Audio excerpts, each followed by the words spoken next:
Ready, Cindy? I'm ready, Michael. All right, I'd like to call the Administrative and Legal Committee to order. Roll call, please. Trustee Berg present. Trustee Panito present. Open the meeting. I'd like to get a motion to consider approval of the minutes of the Administrative and Legal Committee meeting held on June 26, 2018. So moved. Second. All in favor? Aye. Aye. Discuss health insurance. Okay. All right. While they're getting our broker on the line, this I think is, as you're all aware, was our first year with Mesero, and got some astounding results. I think it's to say the least. So we got significant decreases in both our medical and dental, 6.5% in the medical, and 10.5%. Am I reading this right? 10.5% in the dental, right? And we did get bids. There are, a couple firms that bid slightly lower. And often happens with these things. You will get firms that will bid lower the first year. They'll have a smaller network and maybe not the same benefits. But I think if we've got, is Renee on the line? Yeah. Oh, hi. Okay. Well, I'm not going to steal your thunder. So this is Renee from Mesero. Do you want to kind of go over the process, Renee? Sure. So I'm not going to ask my experience, but we basically like you to give a quick synopsis of the medical renewal offer in the market as well as the dental. Yes. The dental market? Yes. Is that a yes? Yes. Yes. Okay, great. Oh, sorry about that. Okay, well, hopefully you guys will be okay. And I'm with Alliance Mesero. We went out to market. What I mean by market is to go to all financially sound insurance carriers in anticipation of your renewal that's coming up with Blue Cross Blue Shield, the medical and dental, so that we have that information ready for the village. We have that information so that you can see what the other insurance carriers can offer, as well as their pricing. We also do it so that we can give the information back to Blue Cross Blue Shield so that we can further negotiate the renewal that they release. On the medical, the renewal that they released was a 5.2% decrease to the current program cost, and that decrease includes your same program. So there are no mandatory changes. You have the same program that you offer today. You'll be offering it again October 1st at a 5.2% decrease. We went back to them. They typically don't negotiate much on a decrease because they look at it and say, well, we're already in a decrease position. But we were successful in getting them to lower that further to a 7.2% decrease. Renee? Oh, 7.2%? Because I'm looking at a... And the question came up right away was with the initial 5.2% decrease. And what I want to point out to you is that you are underwritten by Blue Cross. They look at your claim. And so you guys had a very good claim here. In the PPO environment, your claims improved by 60%. On the HMO environment, they actually swung higher by 25%. But overall, what they blend the two is about 200 people on the PPO, 60 on the HMO, and then they also look at your prior year. So there's a lot that goes into the underwriting. You spend some time on it, but overall, the story is the points have improved, and that's why you're seeing a favorable renewal decrease.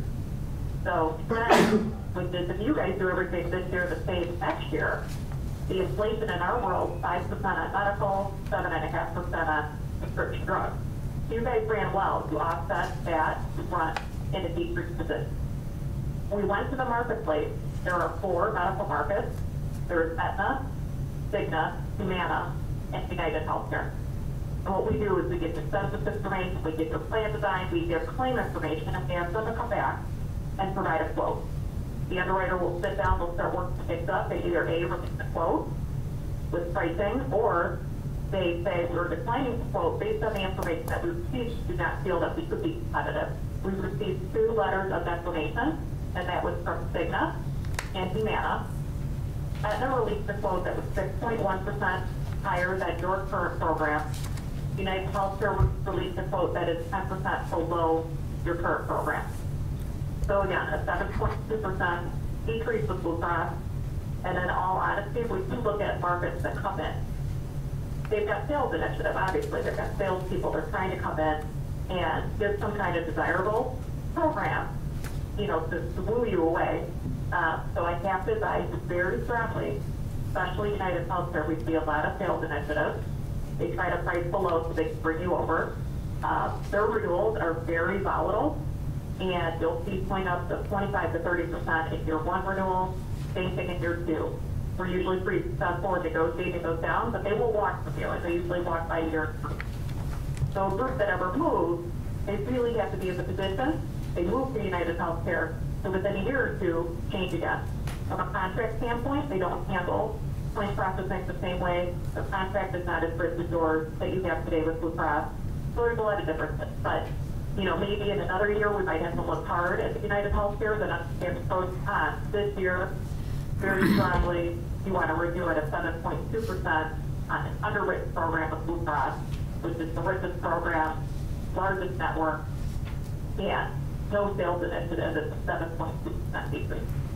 When we moved into the dental world, the dental, check my notes here, your dental renewal was a overall, I believe, a 5% decrease, and we negotiated that further to a 10.5% decrease.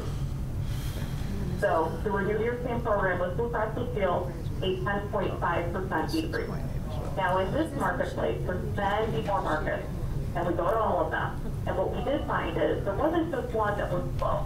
There were many that were low. And that tells us that your rate should be lower, that you're not in sync with the rest of the marketplace. So we had carriers that range, you know, from 24.7% lower than your current, you know, up to 11% lower than your current. We shared this information with Blue Cross. That's how we were successful in getting your renewal down 10.5% decrease.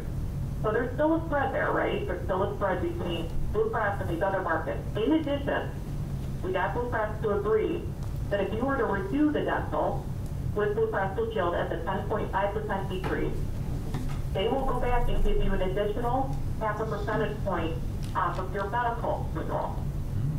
So that would take the medical program, instead of being a 7.2% decrease, it becomes a 7.7% decrease. And to give you the annual dollar amount of that additional 0.5 point, it's $23,000. So what they're doing is they're leveraging and saying, we'll go down to 10.5% on the dental, we'll also take by taking an additional 0.5 point off the medical. So when you look at your options, you want to combine the Blue Cross Blue Shield dental renewal, you have to take into consideration the rates for that program, plus the additional savings they'll give you on the medical. When we take both of those into account, it starts to close the gap between Blue Cross Blue Shield dental and other dental carriers. And when we do that, it only puts one carrier that would be more competitive still than the overall Blue Cross program, and that would be American. So from just a pure financial standpoint, Ameritas has produced an additional $16,000 annual saving, which is another 5%.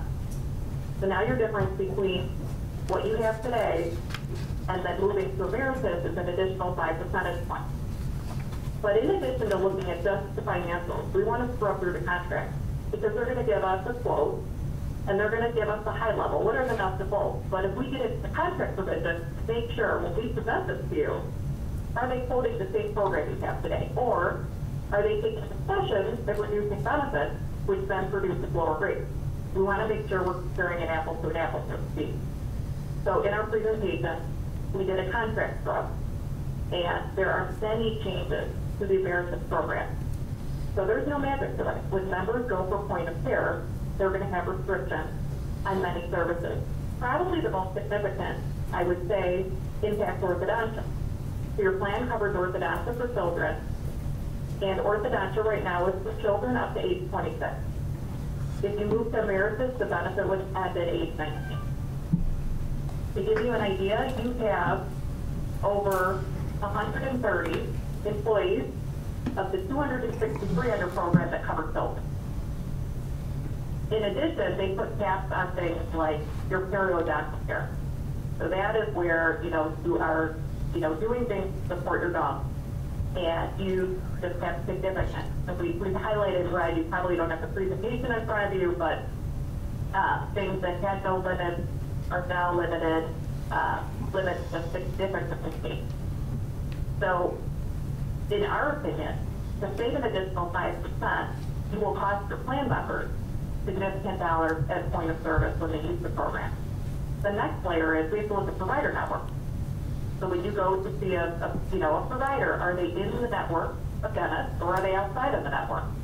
When you see a provider that's in the dental network, they agree to discounts and they do not balance bill the plan members, their employees. We would be reducing the network size and moving to Ameritas. With Blue Cross, there's approximately 3,800 dentists in the Chicagoland area. Ameritas has approximately 3,200. So it's about a 50% lowering of the network size. And we did take it even a step further to say, okay, let's look at where your members actually utilize. We ran a report of your 393 top plans. We've got every dentist name. We basically created a mini directory to say, if you move somewhere, what would the disruption be? Right now, 182 of those services with Blue Cross are in network. If you move to Ameritas, it'd be 162. So all of that being said, I want you guys to consider that if you renew with Blue Cross on the dental, do it at a decrease. You also get the additional 0.5 percentage point off of the medical to no contractual changes and create no disruption. If you move to Ameritas, you'll save an additional 5% on your dental costs. You give back that 5% on the medical, that's not going to happen. And contractually, you'll have many changes for your plan members at point of service. Okay, Thank you. thanks Renee. Is there any questions of her? So Renee, Yeah. your recommendation on the medical is to keep Blue Cross and Blue Shield because you have personal experience with these other Yeah. companies changing the deal after the fact? Yeah, right now, at a 7.7% decrease, state Blue Cross, the spread between your other competitive markets is only 3 percentage points. And I can tell you that you will give back, you'll give back 20 percentage points next year by staying with them. If you move to United Healthcare. So the longevity of a program, unless you're seeing a big spike under, Right. to even start considering the first year renewal, you're going to play right back up. So a 3% differential, I would never recommend that you would move to a carrier for that. Especially with your current medical with no your benefits, a 7.7% decrease. Okay. And that's a strong recommendation, plus the continuity of keeping the same services and same doctors on that? We don't want to ever save your village money, but do it in a way that would serve the contract. Okay. We understand the idea is that we have to, go to the marketplace and buy your product. And if a carrier is designing something that doesn't have the product and it's production benefit, they have not reduced costs by doing something more competitive with the benefit. Right. Well, it's So, just, those kids will probably get your, the network cost. Okay. To avoid that they're boosting around, that's the more competitive, this facilitates the plan. But in a year, they said a 7.7%, that's phenomenal. okay. We want to take the, in my opinion, Well, the plans off, we want to take the crop.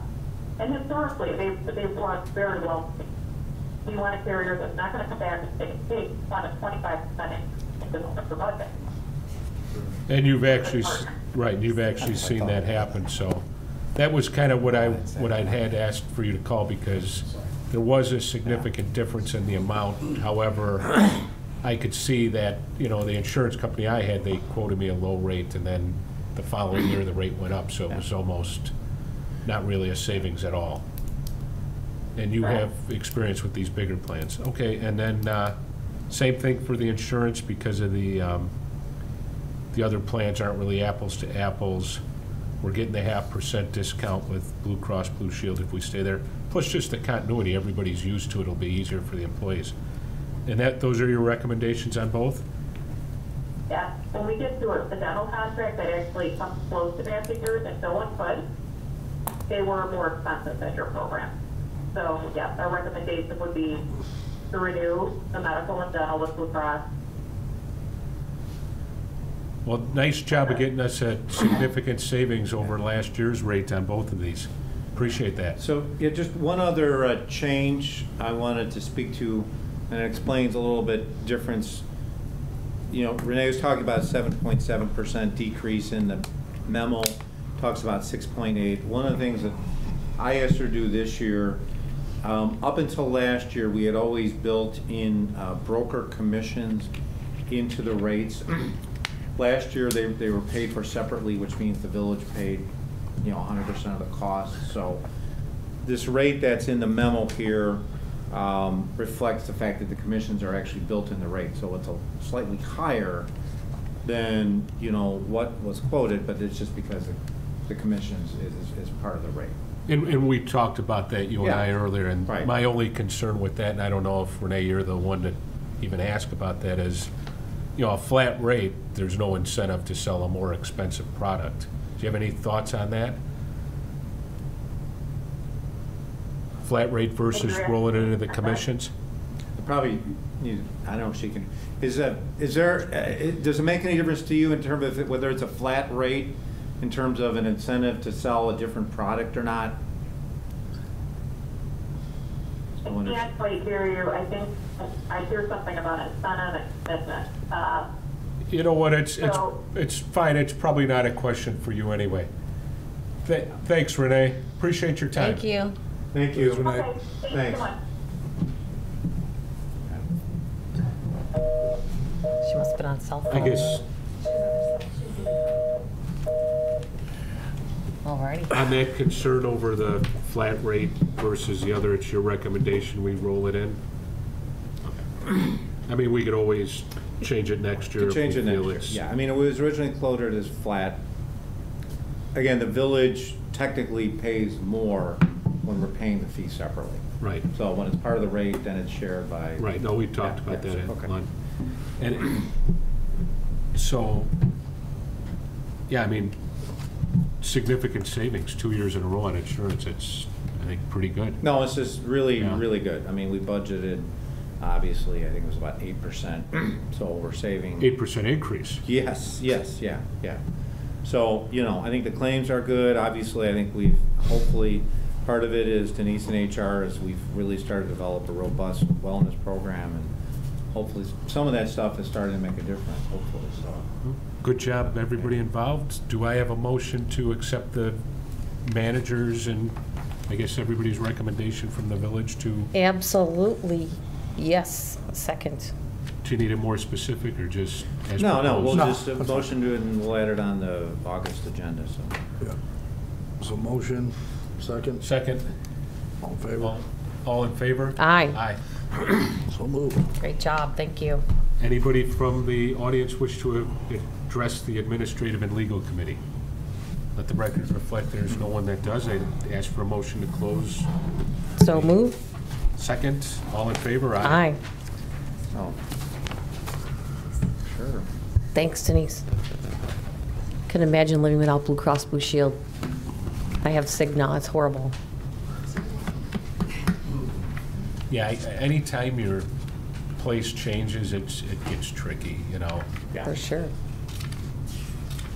I'd like to open the Economic Development and Marketing Committee meeting. Let the record reflect it is 5:50. Item number 2, consider the approval of the minutes of the regular Economic Development and Marketing Committee meeting held on May 22nd, 2018. So moved. Second, all in favor? Aye. Aye. Item number 3, discuss collision damage experts, CDE Class 7. Patrick, are you taking it away?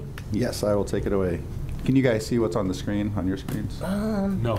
Let's go down. Oh, we definitely need you guys to see Wait, this. let me Okay. flip the, Is it the same thing that was in the packet? Oh, wait, no, click to, mobile. Are you on? Yeah, so click left. Yeah, I know. Got it? Mine's No, I not, mine's have it. black. Oh, there we go. There it is. Okay. Found it. All right, tonight we have Chuck Freeberg with us in the audience. He is the owner of Collision Damage Experts, and they are currently located in Tinley Park over on Duvan Drive. And what they're wanting to do is expand to the old Mr. G's. Mr. G's is recently vacated, and as we go through this slide deck, you'll start to notice that it does need some work, and so we're asking for a Class 7 in order to assist with that. Collision Damage Experts is a auto body shop. They have very high ratings when it comes to customer satisfaction. They also have multiple locations, and they're very involved in the community, especially even here in Tinley Park currently with Together We Cope. Chuck could probably tell you some pretty good stories about some of the things that they do. They're very impressive, but for time's sake, I've kind of just kept it to the local business aspect of everything. They've got 16 locations. One of them, like I said, is here in Tinley. They will end up having 2. And there's also a possibility that they could be relocating their headquarters into Tinley Park, which would be nice right there on that high traffic area. Again, this is Mr. G's. Everyone's well aware of where that's at. It's on a high traffic road. And Chuck actually had me out there to go tour the building. And from a distance, the brickwork looks okay. But whenever you get a little closer, you'll start to notice that it is buckling in certain areas. And it's especially noticeable if you go inside the building. This was probably hip at the time, back at the 70s, but you can see it's going to need a little bit of work. But also you can start to see the holes in the roof that are there. They're all around the building itself. And it needs to be updated. And so for that, there's a lot of before and after of what Chuck does to his buildings. And I think that they're pretty impressive, to say the least. So this is what we can be expecting of this building. There's a lot of before and afters, as I said. This is Linwood, Illinois. He does a pretty good job, architecturally, bringing all of these up to a more modern, both outside and inside of the buildings. I think he actually has one of them that shows a before and after of the inside.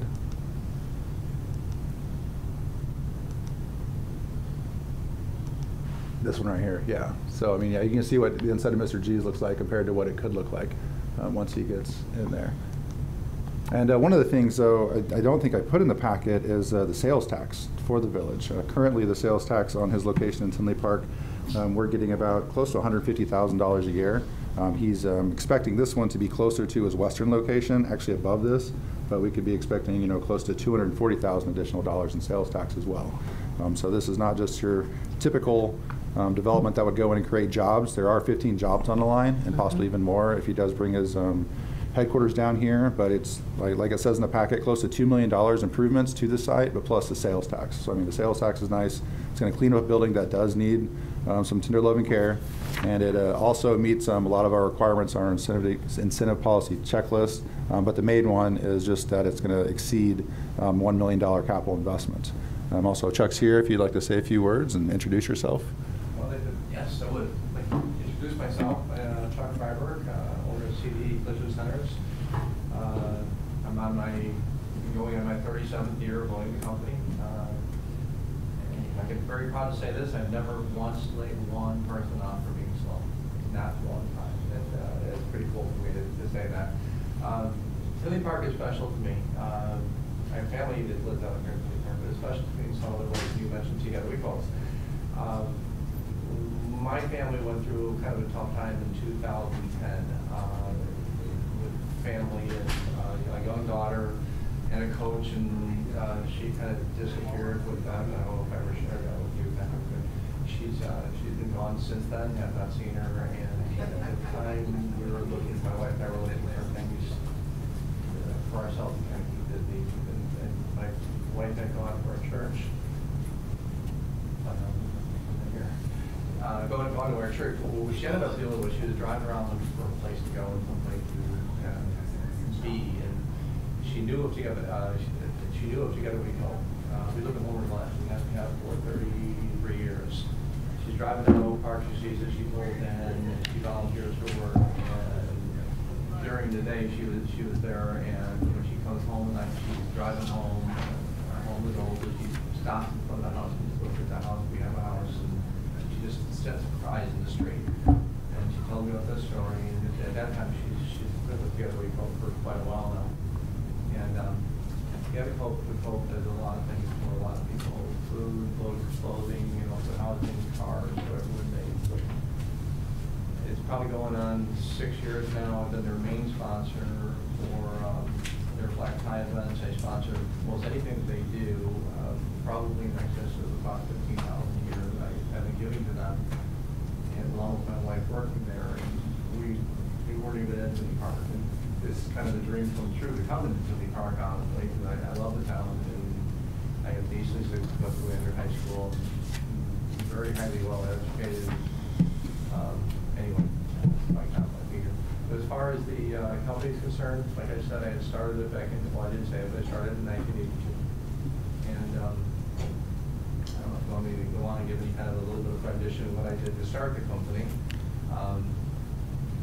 Basically, I was a body tech and doing this kind of work, but how I started was out of high school and college.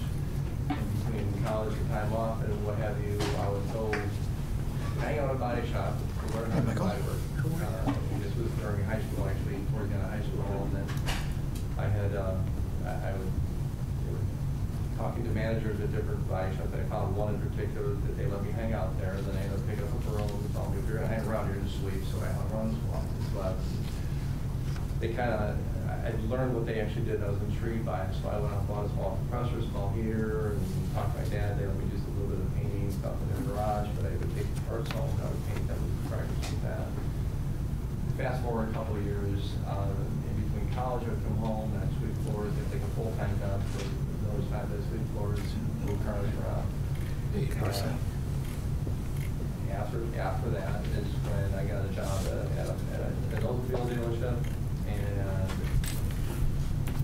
it kind of took off. I was really good at what I feel is really good at what I did. I mean, the owners of the business really kind of used me a lot, and for family and friends and doing their cars.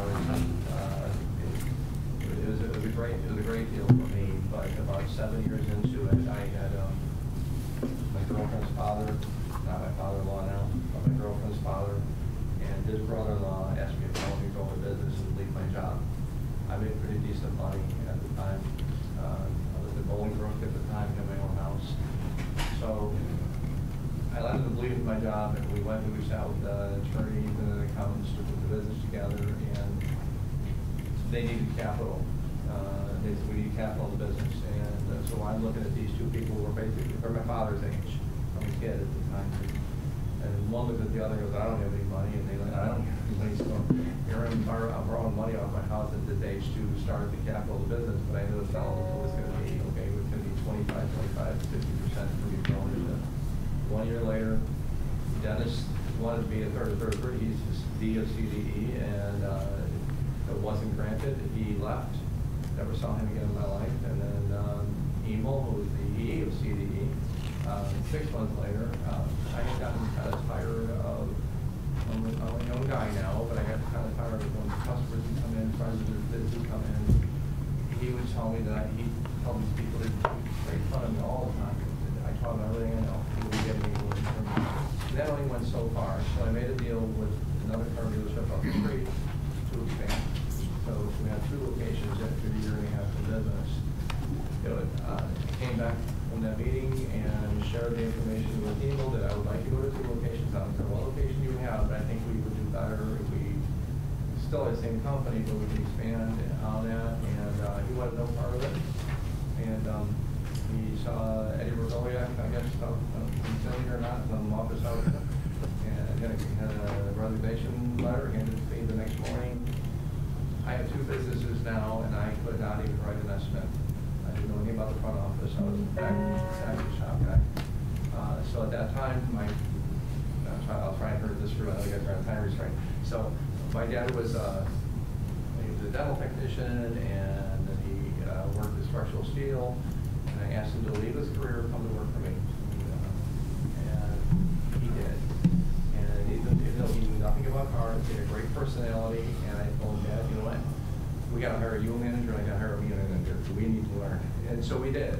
That's what we did. And we made it work. And my parents were around for about 17 years helping me out. And they were both gone by about 2009.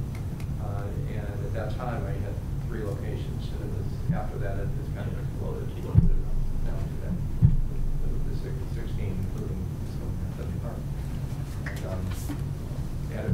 Actually, we were just at your convention center. We just rented a big room. We had all the managers come in from out of state, and it was a great day. But anyway, Great. that's my story so far. Thank you, Mr. Freiberg. Thank you. And you are a dream come true for Tinley Park. You're a dream come true for Tinley Park as well. Thank you so much. Glad to hear about your connection to our town and your Together we cope. success story. Very Right. nice. The only issue I have is that it's a highly visible corner. I'm assuming you'll work with planning and it'll be a good-looking building. I mean, People go by there all the time, so. But congratulations, glad to have you coming our way. Sorry I didn't return your email, I just didn't want to, since you had something pending, I thought, you mailed us a couple of weeks ago. I'm sorry? You sent us an email a couple of weeks ago, I apologize for not replying, but when you had business planning, I didn't think it was appropriate, so. Patrick's on it. He took care Yeah, I of know it for us. Patrick said he was going to reply, so. Yeah. So yeah, I'd make this, staff would like to make a recommendation that we take this to the board for approval and get another business inside Duvan Drive. Absolutely. I'd like to make a motion to honor the Class 7 for CDC. We use it CDE. CDE. Second that motion. I'm sorry, you used to stand for Chuck, then you done the name, when I married my wife Donna, we got a Chuck Donna. Got it. I'll never forget it now. I need those little memory joggers. Any comments from the public? Click all those in favor. Oh, did he? Yep, you got the motion, the second, just need to vote. All in favor? Aye. Aye. There we go. Any comment from the public? Let there reflect there are none. I'd like to conclude the Economic Development and Marketing Committee meeting at this time. Thank you very much. Mr. Freiberg, thank you.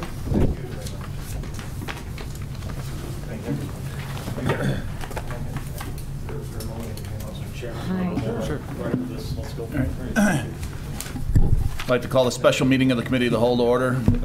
I'd like to move up on receive comments from the public before we adjourn to closed session. Anyone wish to address the board? Let the record show there is none. I'd like to adjourn to executive session to discuss the following. A, the employment, compensation, discipline, performance, or dismissal of specific employees of the public body or legal counsel for the public body, including hearing testimony on a complaint lodged against an employee of the public body or against legal counsel for the public body to determine its validity. B, the purchase or lease of real property for the use of the public body, including meetings held for the purpose of discussing whether a particular parcel should be acquired. And C, the setting of a price for sale or lease of property owned by the public body. Need a roll call, Lane Counselor? Yes. Trustee Yonker. Yay. Trustee Panito. Yes. Trustee Burr. Yes. Trustee Brady. Trustee Brady. He is here. Sorry. I saw him earlier. Okay, yeah, I thought I saw him. Trustee Glatz. Trustee Glatz is not here. Trustee Curran. I saw him earlier, too. They're right here. It doesn't. It's here to what? Formality. And President Vandenberg. Yes. So you can put Kern and Brady as It's been here. moved and seconded properly to adjourn to executive session. Nothing will follow. Are we staying in the room, staff? That's what the plan was. Okay, we're staying in the room, staff.